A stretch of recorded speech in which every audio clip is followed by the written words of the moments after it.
ആരാധനയുടെ പേരിൽ നാം ജീവിതം ക്രമീകരിക്കാതെ ചെയ്യുന്നതിനെയെല്ലാം ദൈവം ആരാധന എന്ന് പറഞ്ഞ് സ്വീകരിക്കുകയല്ല, അതിക്രമം എന്ന് കണ്ട് ന്യായം വിധിക്കും.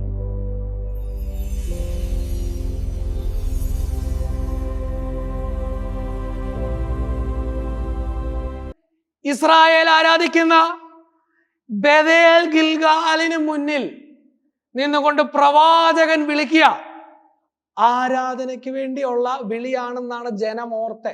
നിങ്ങളൊന്ന് ഊഹിച്ചു നോക്കിക്കേ.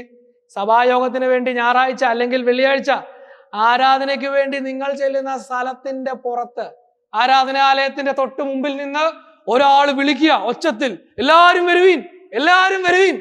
കേട്ടപ്പോ നമ്മൾ ഓർത്ത് ആരാധിക്കാൻ വേണ്ടി ആരോ വിളിക്കുക, പാസ്റ്റർ പുറത്ത് നിന്ന് ആരാധിക്കാൻ വേണ്ടി ജനത്തെ വിളിക്കുക.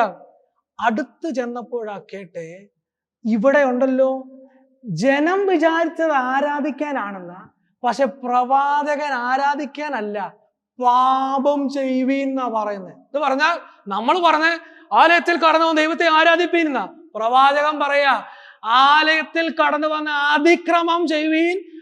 മറ്റേ സ്ഥലം, 2 സ്ഥലങ്ങൾ പറഞ്ഞിട്ട് വരാം, അവിടെ ചെന്ന് അതിക്രമം വർദ്ധിപ്പിക്കുവീൻ. ഇത് പറഞ്ഞാൽ ഒറ്റ വാക്കിൽ പറഞ്ഞാൽ ജനം ആരാധന എന്ന് കണ്ടതിനെ പ്രവാചകൻ അതിക്രമം എന്നാ വിളിക്കുന്നത്. അയ്യോ, നമ്മൾ ആ ഒരു കാലഘട്ടത്തിലായിരുന്നെങ്കിൽ എന്തുവായിരുന്നെങ്കിൽ അവസ്ഥ? നമ്മുടെ സഭായോഗത്തെ, നമ്മുടെ കൂട്ടായ്മയെ നോക്കിയിട്ട് ആമോസിനെ പോലൊരു പ്രവാചകൻ പറയാതെ അതിക്രമം എന്ന് പറഞ്ഞ് എന്തുമായിരിക്കും നമ്മുടെ വികാരം? എന്തുമായിരിക്കും നമ്മുടെ ഉള്ളിൽ കൂടെ കടന്നു പോകുന്ന ആമോസിനെ ഇനി ഒരൊറ്റ യോഗത്തിന് അങ്ങനത്തെ സംഭവം ഇവിടെ ഉണ്ടാവുന്നുണ്ട്. 7-ാം അധ്യായത്തിൽ ഇതേ കാര്യം തന്നെ നടക്കുന്നുണ്ട്. ഞാൻ എൻ്റെ സന്ദേശത്തിന്റെ 3-ാമത്തെ കാര്യം എന്താണെന്ന് ചോദിച്ചാൽ ഡിസോർഡർ ഇൻ വർഷിപ്പ്, ആരാധനയിലെ ക്രമക്കേടാണ് നമ്മൾ ഇവിടെ കാണേണ്ടത്. എന്തുകൊണ്ടാണ് ഇങ്ങനെ പാപം എന്ന് പ്രവാചകൻ വിളിക്കാനുണ്ടായ കാരണം? പല കാരണങ്ങളുണ്ട്. 2-3 കാര്യം വെച്ചിട്ട് നമുക്ക് പ്രാർത്ഥിച്ച് എൻ്റെ ഈ സെഷൻ അവസാനിപ്പിക്കാനാണ് താല്പര്യം. നോക്കണമേ, ഈ 4-ാം വാക്യത്തിലേക്ക് ഒന്നും കൂടെ കടന്നു വരാം. അവിടെ എഴുതിയിരിക്കുന്നത് ശ്രദ്ധിക്കണം. ബേഥേലിൽ ചെന്ന് അതിക്രമം ചെയ്യുവീൻ, ഗിൽഗാലിൽ ചെന്ന് അതിക്രമം വർദ്ധിപ്പിക്കുവീൻ. വൈ? എന്തുകൊണ്ടാണ് പാപം അതിക്രമം എന്ന് വിളിക്കാൻ കാരണം നമ്മൾ മുമ്പേ ചിന്തിച്ചതിനോട് ഇതിനെ ചേർത്ത് വെച്ചാൽ മതി. നമ്മൾ സാധാരണ ഇപ്പം സൺഡേയിലത്തെ യോഗത്തെ നമ്മൾ പറഞ്ഞ് വിശുദ്ധ സഭായോഗം എന്ന holy service, Sunday holy service എന്നൊക്കെ പറയും. പക്ഷെ ഇവിടുത്തെ യോഗം ഹോളി അല്ല, അൺഹോളി സർവീസാ, അൺഹോളി വർഷിപ്പാ. അതെന്താണെന്നറിയാമോ? കാരണം ഈ 1-ാം വാക്യത്തിൽ നമ്മൾ കണ്ടു, കുടുംബത്തിന്റെ ക്രമം തെറ്റിയിരിക്കുക, പക്ഷെ ആരാധനയ്ക്ക് എന്തോ ഇല്ല, കുറവില്ല. കമ്മ്യൂണിറ്റിയുടെ ഓർഡർ തെറ്റിയിരിക്കുക, പക്ഷെ ആരാധനയ്ക്ക് കുറവില്ല. ആരാധിക്കുന്നുണ്ട്, പക്ഷെ വേണ്ട ഓർഡർ വരുത്തിയിട്ടില്ല. വ്യക്തിപരമായി കുടുംബങ്ങൾ തകർന്നു കിടക്കുമ്പോൾ പൊതുവിൽ ആരാധനയുടെ മറ പിടിച്ച് ജനമെല്ലാം ഒന്നിച്ച് ഒരു പ്രകടനം നടത്തുക. സഭയിൽ പാർക്കുന്നവർ, സഭയിൽ കൂടുന്നവർ അന്യോന്യം സംസാരിക്കാറില്ല, പക്ഷെ ആരാധന നടക്കുന്നുണ്ട്. സഭയിൽ കൂടുന്നവർ അന്യോന്യം കരുതാറില്ല, അങ്ങോട്ടും ഇങ്ങോട്ടും അസൂയയാണ്, പക്ഷെ ആരാധന നടക്കുന്നുണ്ട്. That is what is happening in Israel. അതാണ് ഇസ്രായേലിൽ നടക്കുന്നത്. അൺഹോളി. 2-മതായിട്ട് എന്തോന്നറിയോ പഠിക്കേണ്ട കാര്യം? 2-മതായിട്ട് അവിടുത്തെ ഓർഡർ തെറ്റിയത് എങ്ങനെയാണെന്ന് ചോദിച്ചാൽ ഇവരുടെ ചിന്ത ഇതായിരുന്നു, ആരാധന ജീവിതക്രമത്തിന് പകരമാകുമെന്ന്. ആ ജീവിതത്തെ ക്രമീകരിക്കുന്നതിന് പകരം ആരാധിച്ചാ മതി എന്നുള്ള ചിന്ത. എല്ലാ ക്രമവും തെറ്റിക്കിടക്കുമ്പോഴും ആരാധിച്ച് വിടുതലാന്ന് പറഞ്ഞിരിക്കുന്ന ഒരു ചിന്ത. ക്രമീകരിക്കാതെ ആരാധനയുടെ പേരിൽ ചെയ്യുന്ന എല്ലാത്തെയും നോക്കി ദൈവം വിളിക്കുന്നത് അതിക്രമമെന്ന്. കൊരിന്ത്യ ലേഖനത്തിൽ നമ്മൾ ഇത് തന്നെയല്ലേ കാണുന്നത്? കൊരിന്ത്യ ലേഖനത്തിൽ ഇതേ കാര്യങ്ങൾ കാണുന്നുണ്ട്. ഞാൻ ആ വിശദീകരണത്തിലേക്ക് കടക്കുന്നില്ല. നാവിനെ, you are not able to control your tongue. നാവിനെ നിയന്ത്രിക്കാൻ കഴിയുന്നില്ല. പക്ഷെങ്കിൽ നമ്മൾ വിചാരിക്കുക അന്യഭാഷ പറഞ്ഞു കഴിഞ്ഞാൽ അതിന് സബ്സ്റ്റിറ്റ്യൂട്ട് ആകുമെന്ന്. നോ, അന്യോന്യം സ്നേഹിക്കുന്നില്ല, പക്ഷെ പ്രവചനമുണ്ട്. പൗലോസ് പറഞ്ഞ എന്താ? സ്നേഹമില്ലെന്നുണ്ടെങ്കിൽ ഇതെല്ലാം വെറുതെയാണ്. Spiritual activities, spiritual gifts are not substitute for holy living. വിശുദ്ധ ജീവിതത്തിന് പകരമാണ് ആരാധന എന്ന് ചിന്തിക്കരുത്. ജീവിതം ക്രമീകരിക്കേണ്ടത് അത്യാവശ്യമാണ്. അതിൽ നിന്ന് പുറത്തു വരേണ്ടതാണ് ആരാധന.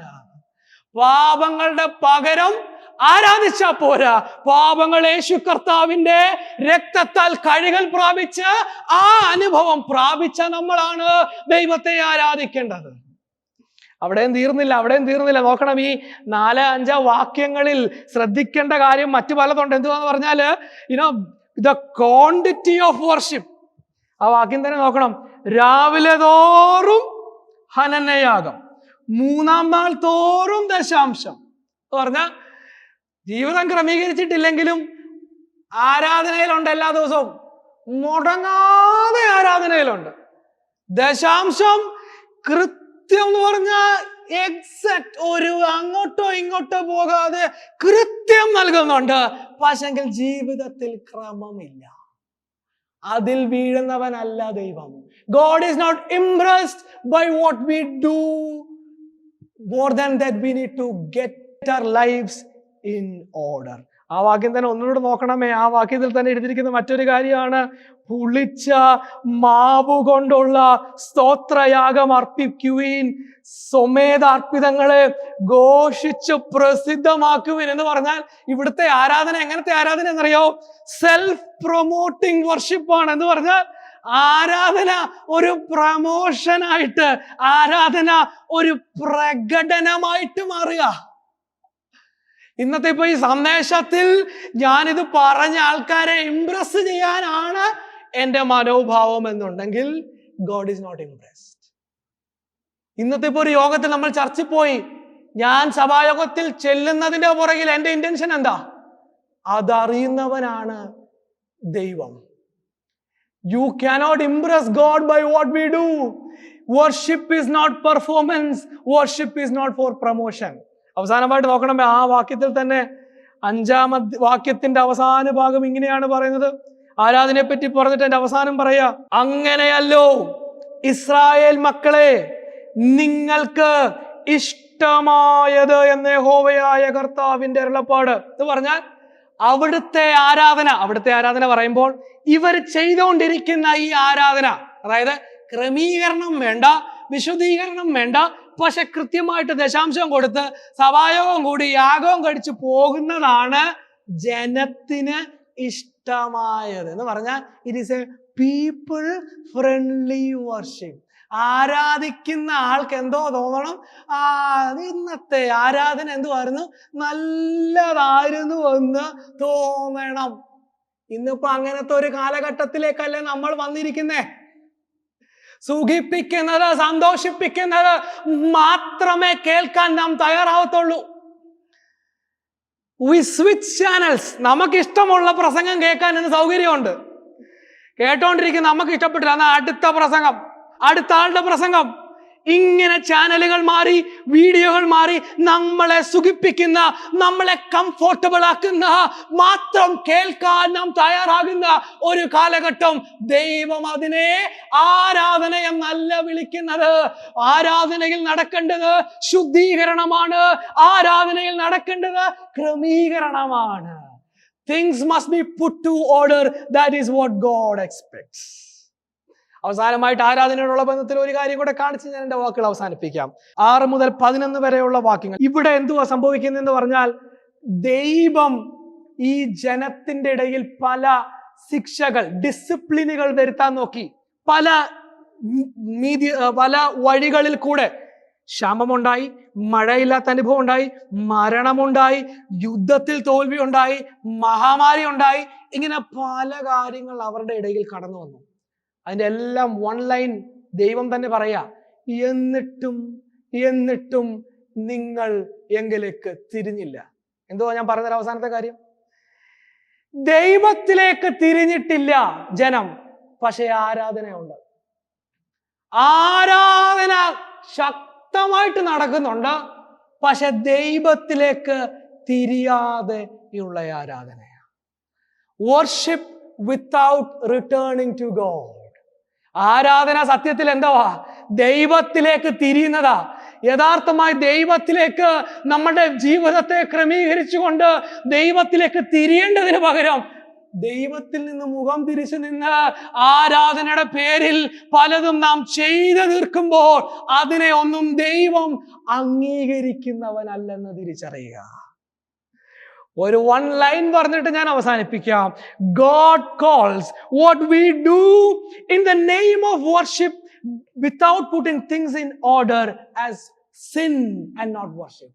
ആരാധനയുടെ പേരിൽ നാം ജീവിതം ക്രമീകരിക്കാതെ ചെയ്യുന്നതിനെയെല്ലാം ദൈവം ആരാധന എന്ന് പറഞ്ഞ് സ്വീകരിക്കുകയല്ല, അതിക്രമം എന്ന് കണ്ട് ന്യായം വിധിക്കും. കാലഘട്ടത്തിൽ ആരാധനയുടെ പേരിൽ വചനമാണെന്ന് പറഞ്ഞുകൊണ്ട് ജനത്തെ സുഖിപ്പിച്ചുകൊണ്ട് പലരും ചെയ്തു കൂട്ടുമ്പോൾ ദൈവത്തിന്റെ ന്യായവിധി അവിടെ കടന്നു വരും. ദൈവം ആഗ്രഹിക്കുന്നത് ജനം ദൈവത്തിലേക്ക് മാനസാന്തരപ്പെട്ട് തിരിയുന്നതത്രേ. അതിൽ കുറഞ്ഞതൊന്നും ദൈവം ആഗ്രഹിക്കുന്നില്ലെന്ന് നമ്മൾ തിരിച്ചറിയണം.